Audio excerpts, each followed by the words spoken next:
धन्यवाद। संजय मेहता जी को बहुत से लोग जानते हैं, परिचित हैं, उनके निर्देशन को, उनके अभिनय को सबको देखा होगा। पीछे जो लोग चल फिर रहे हैं वो बैठ जाएं, लेकिन बैठे लोग सो ना जाएं, कृपया जागृतावस्था में रहिए। श्री संजय मेहता प्रदेश के बहुत वरिष्ठ अभिनेता, निर्देशक और संगठक हैं। अपना नाट्य दल चलाते हैं रंगशीर्ष के नाम से, और रंगमंडल भारत भवन में वर्षों, लगभग 12 वर्ष 13 वर्ष वो अभिनेता की हैसियत से उन्होंने काम किया। वो अलकाजी साहब के साथ भी जो उनका 3 महीने का लिविंग थिएटर था, उसमें जाकर भी ट्रेनिंग ली। बहुत बड़ा काम या कॉन्ट्रीब्यूशन दिया है उन्होंने। और अलग जी के बाद संजय मेहता मध्य प्रदेश के शायद दूसरे रंगकर्मी हैं जिनको रेपर्टरी ग्रांट मिली। अलग जी को मिली सबसे पहले, उसके बाद शायद संजय मेहता जी को मिली। और वे गाते भी बहुत अच्छा है, और वे स्पष्ट रूप से अपनी राजनीतिक विचारधारा के लिए भी जाने जाते हैं। मैं चाहूँगा कि संजय मेहता अपना वक्तव्य हमारे युवा रंगकर्मियों और साथियों के सामने। धन्यवाद।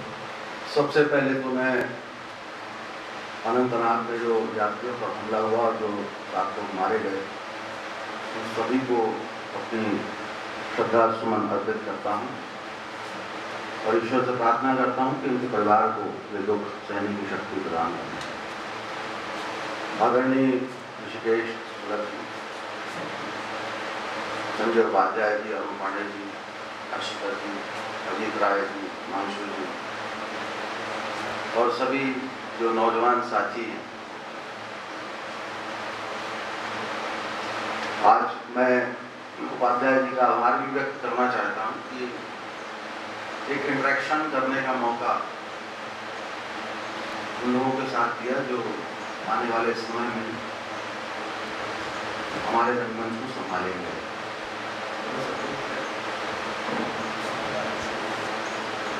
का मंचन उसको लेकर है। 9 तारीख को गुरु पूर्णिमा थी और आज एक दिन बाद मैं फिर अपने गुरु श्री विवेकानंद जी को याद कर रहा हूँ, क्योंकि जिस विषय पे मैं बोलने जा रहा हूँ उसका बीज उनके समय ही डाला गया है। हम लोग अक्सर आलोक भी परिचित हैं कि नाटक के बाद या नाटक के पहले मीटिंगें हुआ करती थी, जिनमें कारण जी कुछ ना कुछ कहते थे, वो डांटते भी थे, बुलाते भी थे, और कोई ऐसी बात कह जाते थे जो हमारे अंदर घर कर जाती थी। तो हमेशा भी बात कहा करते थे कि कहानी पढ़ना चाहिए एक्टर को, क्योंकि उसमें कहानी में कैरेक्टर मिलते हैं, चरित्र मिलते हैं। उपन्यास पढ़ना चाहिए, फर्क मिलता है, विस्तार कैसे होता है, इसके बारे में जानने को मिलता है। वो कहते थे कविता भी पढ़नी चाहिए, क्योंकि कविता से कहीं ना कहीं आपको जो बिंब है वो मिलते हैं, विजुअल मिलते हैं, दृश्य मिलते हैं अलग अलग तरह। कहते हैं गुरु बहुत पहले कई बार समझ में नहीं आता है उस समय, लेकिन गुरु बाद में भी समझ में आता रहता है, कई सालों बाद समझ में आता रहता है। तो शायद कोई बीज उन्होंने डाला था कविता का, और वो बाद में जाके उस पर फलित हुआ पूरा, और उससे विचार बढ़ते चले गए। कविता की जहाँ तक बात है, मुझे लगता है कि कविता पर बात नहीं हो सकता, कम करते हैं हमारे बहुत। कविता की जब हम बात करें तो अभी जो बहुत सारी बातें सुन रहा था मैं, तो मुझे लग रहा था कि कहीं ना कहीं जो चीज़ कह दी गई है बहुत फंडामेंटल क्लियर है, बार बार हम घर से उसी पर बात करते रहते हैं। कबीर का एक बड़ा अच्छा सा दुआ है, वो कहता है कि कबीरा खड़ा बाजार में लिए लकड़िया हाथ, और जो घर बारे आप ना वो चले हमारे साथ। थिएटर यही है, अगर घर जलाना है तो आ जाइए, नहीं तो जाके घर में सो जाइए, चुसनी लेके सो जाइए। तो अब बाद में मैं बात करूंगा कि कविता का रंगमंच क्या है, लेकिन इसके पहले कि कविता क्यों करना है, कविता इस पर हम बात करें। ये जब वो बीज कारण जी ने डाला था, लेकिन बाद में जब मुझे लगा कि क्यों करना है, तो ये सवाल मुझे बहुत था। उसमें सबसे पहला जब सवाल एक आया कि रंगमंडल छोड़ने के पहले और थोड़ा सा बाद में तो भी पैसा भी नहीं था, कुछ भी नहीं था, तो उन्हें क्या किया जाए, ऐसा क्या किया जाए। तो लगा कि कविता को शुरू किया जाए। तो कविता की शुरुआत कहीं ना कहीं एक बेसिक उसमें आर्थिक अभाव से शुरू हुई, लेकिन वो मूल उसका नहीं था, क्योंकि वो बाद में बदलता चला गया। और हमेशा विचार बदलते चले जाते हैं और ये जरूरी भी है। जयशंकर प्रसाद जी कहते हैं कि परिवर्तन प्रकृति क्रियाशील है, परिवर्तन रोका तो प्रलय होगा। तो बदलता रहा। तो मुझे लगा कि कविता को क्यों करना है। तो कविता ज्यादातर जो कविता की स्थिति है कि हर कवि अपनी कविता लिख देता, संग्रह आ जाता है और वो लाइब्रेरी में जाकर पढ़ा रहता है, उसको पढ़ता नहीं। तो ये सोच के शुरू किया कि शायद इससे कम से कम इसमें 50-60 लोग देखने वाले आएंगे, तो कविता उन तक पहुंचेगी। एक विचार कविता की शुरुआत करेगी। लेकिन जब कविता पढ़ता चला गया तो मुझे लगा कि नहीं, कविता जो है वो अभिनेता के लिए बहुत महत्वपूर्ण है। वो मैं बीच में बताऊंगा क्यों महत्वपूर्ण है, क्योंकि कविता में अगर आप देखेंगे तो बहुत सारी चीजें आपको मिलती हैं। कविता में एक छोटी सी कविता में एक बहुत बड़े ब्रह्मांड को या एक बहुत बड़े संसार को आप छू लेते हैं, जो किसी गद्य में संभव नहीं है। उसके लिए आपको 20 पेज लिखने पड़ेंगे या 40 पेज लिखने पड़ेंगे, लेकिन कविता आपको छोटे से भी छू लेते हैं। तो कविता एक्टर के लिए एक बहुत बड़ा चैलेंज होती है कि उतने छोटे समय में आपको भावों के सारे धरातल छू लेने हैं। तो मुझे लगता है कि कविता करने से एक्टर इक्विप होता है, बार बार इक्विप होता है, बहुत स्ट्रॉन्ग एक्टर बनता है। तो एक विचार ये भी आया कविता करने के कि इससे एक्टर को फायदा है, स्पीच का फायदा तो होता ही। और अगर हमारी पूरी परंपरा को देख लें, संस्कृत नाट्य की परंपरा से देख लें, तो हमारा जो सारा नाटक है वो कविता में ही तो है। और ये कविता की शक्ति है ना कि 13वीं शताब्दी के कवि आज भी हमारे बीच में बैठे हुए हैं। यहाँ कौन सी ब्रांडिंग थी, तो कबीर अपनी कोई मार्केटिंग करते घूम रहे थे क्या? नहीं। मुझे लगता है कि सत्य की कोई मार्केटिंग कभी करनी नहीं होती। सत्य अपने आप में सत्य होता है और वो निरंतर चलता है, सनातन चलता है। उसके लिए किसी मार्केटिंग की जरूरत नहीं है, उसके लिए साहस की जरूरत है। साहस हम खो देते हैं। अब ये कर रहा हूं, फिर से विषयांतर कर रहा हूं। मुझे लगता है कि कविता के बारे में अगर बात कर रहे हैं और कविता ना सुनाई जाए तो फिर उसका आनंद नहीं आएगा, क्योंकि फिर करेंगे कैसे आप। तो मैं एक छोटी सी कविता है उस पर फिर बात भी करूँगा, अगर उसके फॉर्म पर भी बात करूँगी कि कविता कैसे, क्यों, कैसे शुरू की, क्यों की, कैसे की जाए कविता। मेरी बहुत पसंदीदा कवि है, धूमिल है कवि, उनकी कविता है मोचीराम। ज्यादातर लोगों ने सुन। अब कविता क्या क्या देती है आपको? दर्शन की बात हो रही थी, अध्यात्म की बात हो रही थी। कविता में वो सब मिलता है और बहुत तीव्रता के साथ मिलता है, जो गद्य में शायद इतना ना मिले। वो इस कविता में आपको झलक उसकी दिखाई देगी। उनकी कविता है मोचीराम। रापी से उठी हुई आंखों ने मुझे क्षण भर टटोला और फिर जैसे पतियाए हुए स्वर में वो हंसते हुए बोला, बाबूजी सच कहूं, मेरी निगाह में न कोई छोटा है न बड़ा। मेरे लिए तो हर आदमी बस एक जोड़ी जूता है जो मरम्मत के लिए मेरे सामने खड़ा। और वो चाहे जो है, जैसा है, जहां कहीं है, आजकल कोई आदमी जूते की नाप से बाहर नहीं। लेकिन फिर भी मुझे ख्याल रहता है कि पेशेवर हाथों और फटे हुए जूतों के बीच कहीं ना कहीं एक अदद आदमी है जिस पर टांके पड़ते, जो जूते से झांकती हुई उंगली की चोट छाती पर हथौड़े की तरह सहता। यहां तरह तरह के जूते आते हैं और आदमी की अलग अलग नवैयत बतलाते हैं। सबकी अपनी अपनी शक्ल है, अपनी अपनी शैली है। मसलन एक जूता है। जूता क्या है? चकतियों की थैली है जिसे एक चेहरा पहनता है, जिसे चीचक ने चूम लिया है।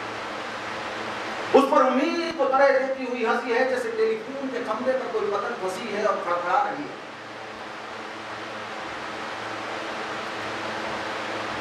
बाबूजी इस पर पैसा क्यों फूंक दिया? कहना चाहता हूं, मगर मेरी आवाज रफ्तार नहीं है। मैं महसूस करता हूं कि भीतर से एक आवाज आती है, ऐसे आदमी हो अपनी छाती पर फूंकते हो। आप यकीन करें, उस समय मैं चकत्तियों की जगह अपनी आंखें ताकता हूं और पेशे में पड़े हुए आदमी को बड़ी मुश्किल से निभाता हूं। एक जूता और है जिससे पैर को नाक कर एक आदमी निकलता है शहर को, न वो अक्लमंद है, न वक्त का पाबंद है, उसके हाथों में घड़ी है, आंखों में लालच है, चेहरे पर हड़बड़ी है, कोई बनिया है बिसाती, मगर रौब ऐसा कि हिटलर का नाती है। उसे बांधो, उसे ठोको, किस्सा तो किस्सा, जूते को ऐसा चमकाओ, आईना माफिक बनाओ। उफ, बड़ी गर्मी है, रुमाल से हवा करता है, मौसम के नाम पर बिसूरता है, सड़क पर आतियों जातियों को वानर की तरह घूरता है। गरज ये कि घंटे पर कटवाता है, मगर नामा देते वक्त साफ नट जाता है। शरीफों को लूटते हो तो बुर्राता है, और कुछ सिक्के फेंक कर वो आगे बढ़ जाता है। अचानक चौंक कर उछलता है और पटरी पर चढ़ जाता है। चोट जब पेशे पर पड़ती है तो कहीं कहीं एक चोट की दबी रह जाती है जो मौका बढ़ती है और पूरी बढ़ती है। लेकिन इसका ये मतलब नहीं कि मुझे कोई गलत करनी है। मुझे हर वक्त ख्याल रहता है कि पेशेवर हाथों और फटे हुए जूतों के बीच कहीं ना कहीं एक अदद आदमी है जिस पर टांके पड़ते हैं, जो जूते से झांकती हुई उंगली की चोट छाती पर हथौड़े की तरह सहता है। और असल बात तो ये है बाबूजी कि जिंदा रहने के पीछे अगर सही तर्क नहीं है तो राम नामी बेचकर या रंगियों की दलाली करके रोजी कमाने में कोई फर्क नहीं है। और यही वो जगह है जहां हर आदमी अपने पेशे से छूटकर भीड़ का एक टमकता हुआ हिस्सा बन जाता है। और से लेकर आज भी हमारे बीच में, और मैं कहता हूं कि एक और कविता उनकी सुनाना चाहूंगा कि हेलो, हाँ, कि अगर बहुत एक सुंदर कविता है कवि की, जहाँ पर ईश्वर का वर्णन कर रहा है कि ईश्वर मिला। मुझे लगता है गद्य में बताने के लिए हो सकता है कितने पेज लगेंगे तो शायद तब भी ना बता। वो कहता है कि जिन पावन भुई बहु फिरे, कोई मतलब जिन पावन भुई बहु फिरे, घूमे देश विदेश, और किया मिलन जब मिला आंगन गया, नौन गला पानी मिला बहुरी न भरी है गौन, और सुरत शब्द मैला भया काल रहा है। वो कहना था जो कह दिया अब कछु कहा न जाए, एक रहा दूजा गया दरिया है। ईश्वर के बारे में इससे अच्छा वर्णन मुझे लगता है कोई हो ही नहीं सकता। तो दूसरा ये भी साबित करता है कि कबीर जरूर ईश्वर से मिले। ये कविता की शक्ति है। तो जब मैंने कविता करना इसलिए शुरू किया और मुझे लगा कि अपनी बात को और सशक्त तरीके से कई कवियों को किया, मुक्तिबोध को किया। मूल तो मैंने रखा कि कविता नष्ट नहीं होनी, कविता पूरी पूरी होनी चाहिए। उसके बाद मुक्तिबोध में मुझे यहाँ के चंद्रकांत देवकाले की प्रस्तुति में देख रहे थे, सिर्फ बताने के लिए बता रहा हूँ कि उन्होंने कहा कि मुक्तिबोध को अभी तक जिन लोगों ने देखा है पढ़ा है वो उनको बहुत प्रोग्रेसिव और एक तरह से हम कहें कि लेफ्ट आइडियोलॉजी के बहुत नजदीक मानते हैं। तो कहते हैं तुमने उनके जिन पक्षों को लिया, मैंने उनकी बहुत सारी ऐसी कविताएं लिखी जहाँ पर उस सत्य की बात करते। जैसे एक कविता होती है, बहुत दिनों से बहुत सी बातें तुमसे चाह रहा था। तो वो अलग उसकी कविता है जहाँ वो कहते हैं, एक कविता कहते हैं खंडरों के नीचे दबे हुए हैं और हम धन्य हैं क्योंकि हमारी इस दबे होने से हमारी राख से कल फूल खिलेगा और वो फूल दुनिया में नाम कमाने के लिए नहीं करता। ये जो स्वीकारोक्ति है बहुत बड़ी है, मुक्तिबोध की स्वीकारोक्ति है, लोग नहीं जानते। उन्होंने कहा था कि मुक्तिबोध को आप एक दूसरी दृष्टि से देख। मैंने कहा हाँ सर मैं दूसरी दृष्टि से देख रहा हूँ, लेकिन मेरी ये दूसरी दृष्टि कविता ही पैदा करती है।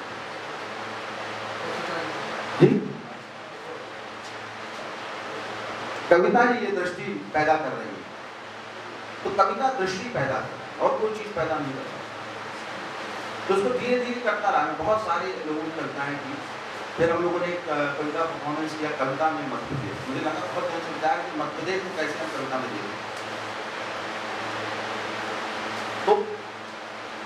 मैंने ढूंढना शुरू किया कि जो नदियाँ हैं यहाँ की, यहाँ का कल्चर जो है, बोली है, 4 बोलियाँ थी जमाने में, छत्तीसगढ़ भी एक था, तो छत्तीसगढ़ी भी है, कल्चर है पूरा, पहाड़ हैं, पर्वत हैं, उन सबको लेकर आदिकाल से रीतिकाल तक के जो कवि थे और जो मॉडर्न कंटेम्परेरी पोएट्स, उन सबको लेकर लगभग 1.5 घंटे की प्रस्तुति किया है, तो जिसमें ऐसा नहीं था कि उनकी कहीं से 2 लाइन, पूरी की पूरी कविता, और उस पर काम करना शुरू किया, और उससे ही कविता को लेकर मेरी थोड़ी बहुत समझ जो पैदा हुई तो बढ़ी, और इसको लेकर आज भी मुझे लगता है कि वो फायदा दे रही है। तो मुझे लगता है कि कहीं ना कहीं आत्मा तक जो पहुंचने का जरिया है, जिसको हम कहते हैं कि सात्विक अभिनय भरत मुनि के राजशास्त्र के अनुसार वहाँ तक पहुँचने का कोई जरिया हो सकता है, वो कविता ही हो सकता है। और कविता सबसे सरल भी है, कठिन भी है, इसलिए कि जब आप करने जाएंगे तो उसमें आपको किसी बहुत आडंबर की जरूरत नहीं है, जितना वो चाहती है उतना उसमें, क्योंकि पहले तो अभिनेता चाहिए, तो अभिनेता होना पड़ेगा उसको, तो सबसे पहली शर्त है कि आपका अभिनेता होना जरूरी है। नाटक में तो कई बार होता है कि भीड़ में घुसा दिया, चला देंगे, 4 एक्टर में पूरा नाटक होगा, डिजाइन में निकालना, इसलिए एसेसरीज पड़ गई। कविता में आपको नंगा खड़ा होना पड़ेगा, एक एक्टर भी जब बोलेगा तो देखेगा। तो ये छोटी सी बात मुझे लगता है कि जब आप सवाल करेंगे तो मैं इसमें एक छोटी सी कविता बना के सुना के समाप्त कर रहा हूँ। ये सीताकांत महापात्रा की कविता है, उड़िया के पोएट हैं, और इसका अनुवाद श्री अशोक वाजपेयी जी ने किया है। इसमें देखेंगे आपकी बिंब आ रहे हैं, विचार आ रहे हैं, और जीवन दर्शन भी आ रहा, सब कुछ आ रहा। माचिस की डिबिया जैसी बस में सलाइयों की तरह फंसे लोग, ऊबड़ खाबड़ रास्ता, फिर महानदी तक पहुंची, ये सब पार कर पहुंचने के समय झुटपुटे का वक्त। वो कहती थी यमराज तक देर से पहुंचता है हमारे गांव में, सचमुच देर हो चुकी थी बहुत, लोग तैयार कर चुके थे सरंजाम, हमारे कंधों पर उसकी दूसरी लंबी यात्रा शुरू होने लगी। उसके पहले हल्दी में रंगी आई मायके के गांव से हमारे गांव, लाल का वृक्ष है चली हुई बेटा, अरे आते रहना बीच बीच, पता नहीं कि फिर कभी देख पाऊंगी। कगार का वृक्ष बह रहा था नदी की धार में, और उसे किसी शब्द की खोज न। बीच वाले कमरे में सफेद चादर उठाकर मैंने देखा था आकाश का चेहरा, इतिहास का चेहरा, आकाश की तरह सुनसान, मिट्टी की तरह निर्वाक। रात को झीलू स्वर, पास वन में जुगनू, शमशान से लौटकर सब जा चुके थे अपने अपने। मटमैली गोबर लिपि दीवार पर नाच रही थी परछाई, और हमारी तरफ पीठ और दीवार की तरफ मुंह किए रो रहे थे। उनसे क्या कहें? बाहर आकाश को ही देखने लगा जहां वो बन गई है एक और नक्षत्र, और उसी दिन जाना कि जीवन का सारा दुख छिप छिप करके लेना पड़ा। Thank you.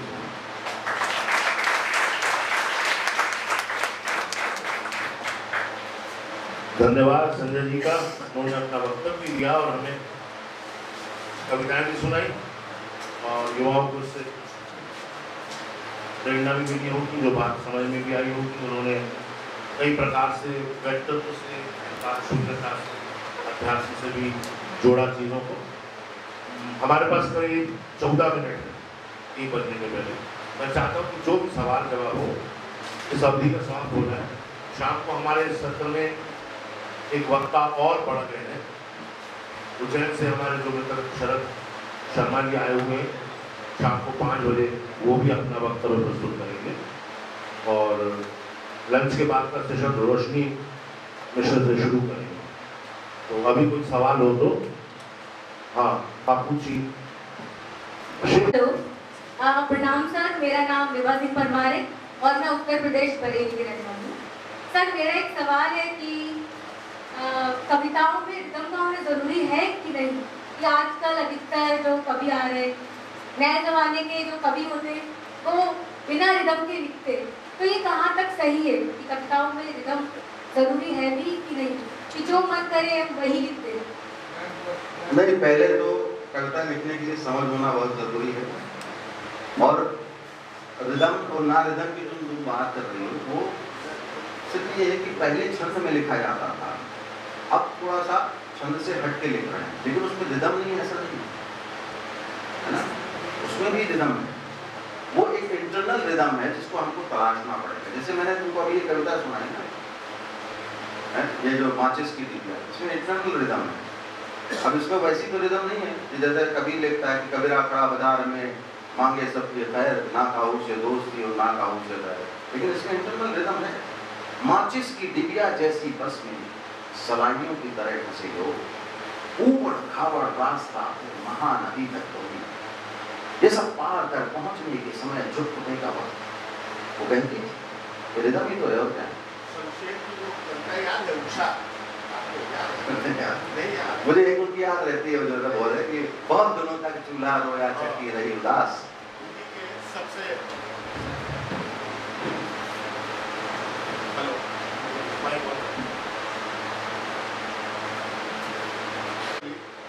सबसे कठिन कवि, उनको कवियों का कवि कहा गया शमशेर, है ना।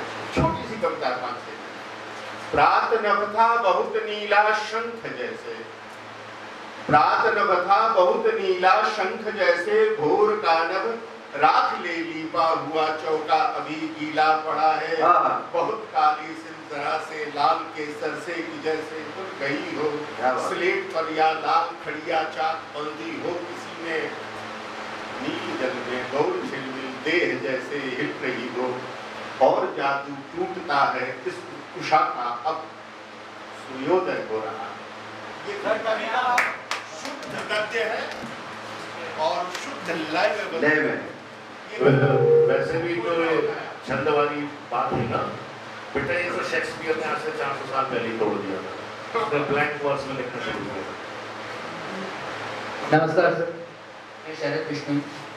मैं ये जानना चाहता हूँ कि जैसे आपने सेट डिजाइनिंग और सेट को जिस तरह से नकारा या अस्वीकार किया है, तो ये नाटक का महत्वपूर्ण हिस्सा है और इसके द्वारा कई बड़े नाम भी हुए, जैसे जयंत देशमुख सर, ये अपना अलग ही उन्होंने अपना नाम बनाया इसमें सेट डिजाइनिंग को सेट करने में। तो कहीं ना कहीं इसको नकारना या उसको उतना ज़रूरी नहीं समझना उस पद्धति में या उसके विकास को अवरुद्ध नहीं करेगा। मैंने नकारा नहीं, मैंने कहीं नहीं नकारा, मैंने कहा मेरी कविता के अनुरूप उस रंगमंच की जितनी जरूरत है उसका इस्तेमाल मैंने किया, जहाँ पर जरूरत ही नहीं है।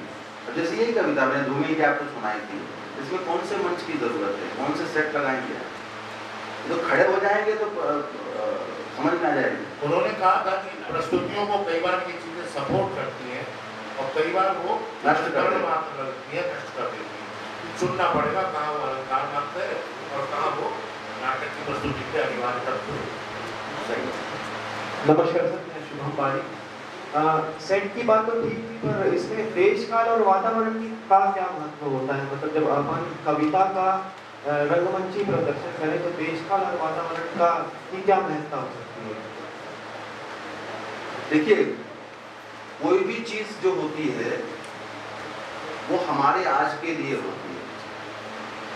मैं मान लीजिए स्कंदगुप्त नाटक भी कर रहा हूँ और उसका रिलेवेंस आज नहीं है तो उसको करने का कोई मतलब नहीं, बंद कर दो। इसलिए मैं कहता हूँ कई नाटक बहुत आउटडेटेड हो जाते हैं जिनको जबरदस्ती लोग कर रहे हैं। आज के समय में उसका अगर कोई अर्थ नहीं है, इसीलिए हम उसका रिलेवेंस ढूंढते हैं। ऐसा मैं नहीं कह रहा कि सारे ऐतिहासिक नाटक खराब हो गए, लेकिन हमको उसके लिए नए संदर्भ, नए अर्थ ढूंढने पड़ते हैं, नहीं तो फिर हमारे करने का मतलब क्या निकलेगा जो हम आज के लिए कर रहे हैं ना। भाई कबीर अगर 13वीं शताब्दी में कहता है कि पूत कपूत तो का धन संचय और पूत कपूत तो का धन संचय, ये आज भी रिलेवेंस है। इसलिए आपको ढूंढना पड़ेगा कि कबीर का क्या करना क्या नहीं करना। तो ये हमारी क्षमता है, ये हमारी सोच है, हमारी दृष्टि है, हमको ढूंढना पड़ेगा कबीर का हमें क्या करना है।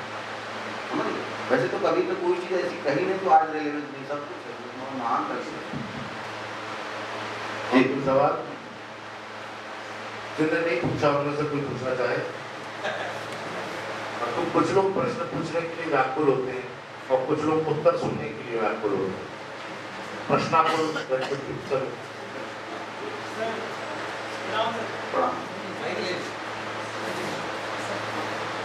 तो माइक ले ले यार, प्रोटेक्शन बढ़ा।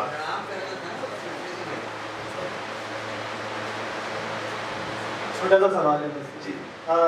कविताओं के मंचन में रिकॉर्डेड म्यूजिक या लाइव म्यूजिक कितना महत्व रखता है, बस जानना चाहिए। मुझे लगता है कि मेरी अपनी सोच है, हमारा माध्यम खुद जो है वो जीवंत माध्यम है। हालांकि कारण जी ने भी कई बार म्यूजिक रिकॉर्डेड इस्तेमाल किया है, आधे अधूरे में खासतौर से म्यूजिक कर रहे थे तो उन्होंने रिकॉर्डेड म्यूजिक का इस्तेमाल किया। और जैसे ही आप रिकॉर्डेड म्यूजिक पर जाते हैं उसकी आत्मा बदल जाती है। कहते हैं कि जब संजय उपाध्याय का सामने गा रहे होंगे उसका आनंद अलग है, और फिर जब उसको हम रिकॉर्ड करके सुना रहे होंगे तो उसका आनंद अलग हो जाएगा। तो गाने चाहे वो कविता में हो चाहे आप नाटक में करें, उसके जीवित होने का ही आनंद है, और मुझे लगता है वो आता है। जैसे अभी मैं गा रहा था, अभी मैं कोई गाना गाऊंगा तो आपको मजा आने लग जाएगा। रिकॉर्ड सुनते हैं तो कहीं ना कहीं जिसको हम कहते हैं हमारी आत्मा कहीं घूमने चली जाती है। जैसे कबीर कहता है ना, वो कहता है कि माला तो कर में फिरे जीव फिरे मुख माही, और मनवा तो चौदिसी फिरे ये तो सुमिरन नाही। तो बज रहा है मन बाहर चला जाता है, लेकिन कौन सी ऐसी, मैंने कहा इसकी सोल है, कविता और संगीत सोल है, सोल की तरफ ले जाता है। तो कबीर ने कहा भी है कि अगर मन को स्थिर रखना है तो आपको भक्ति बढ़ानी पड़ेगी। तो भक्ति क्या है? संगीत सुनना भक्ति है, कविता की जब बात करेंगे तो भक्ति है, तो मन कंट्रोल हो जाता है। जैसे हम गाएंगे आसमान का छोड़ आसरा उलट देखो घर अपना जी, तुम खुद में तहकीक करो तुम छोड़ो मन का सपना जी, बिन देखे निज नाम जपे सो कहिए रहने का सपना जी, कबीरा हमने प्रगट देखा नाम कौन का जपना जी।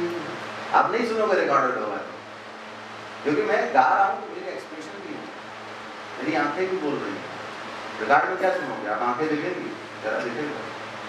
कई बार वो अलग बात है कि आप कोई जासूसी नाटक कर रहे हैं, अब उसमें आप लाइक मुंह से नहीं कर सकते, माध्यम जिंदाबाद।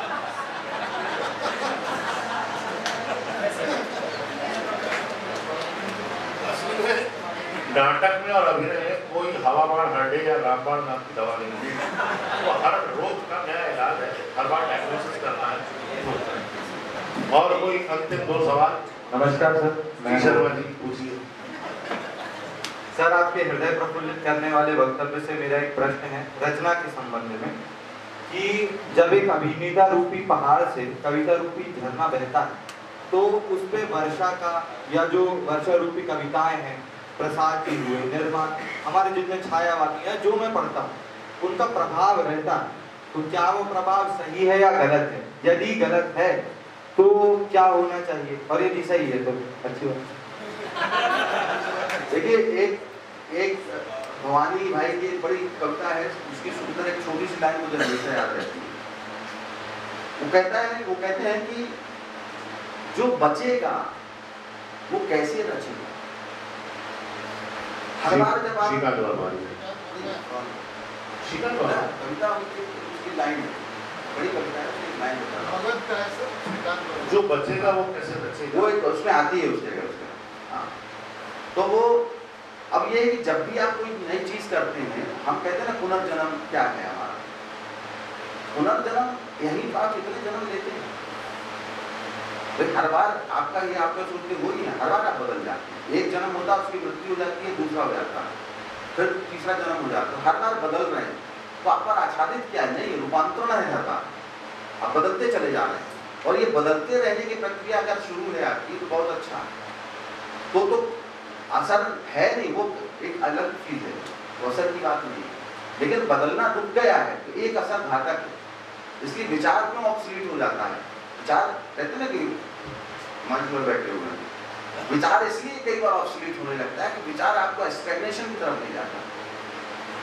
इसलिए कहते हैं कि थिएटर में कोई एक विचार की प्रतिबद्धता नहीं हो सकती। मेरे बारे में आपने विचारधारा भी लिखा है, ये खास विचारधारा रखते हैं, तो मुझे नहीं मालूम मेरी कौन सी खास विचारधारा है। विचार आपको विचार जो है वो आपको संकीर्णता की तरफ ले जाता है ना। इसलिए भाई थिएटर में तो सब जगह से आएगा, थिएटर में कहीं से भी रुकावट नहीं है, वो नहीं तो फिर आप एक तरह के नाटक करने लग जाएंगे, तो कला में फिर ये रुकावट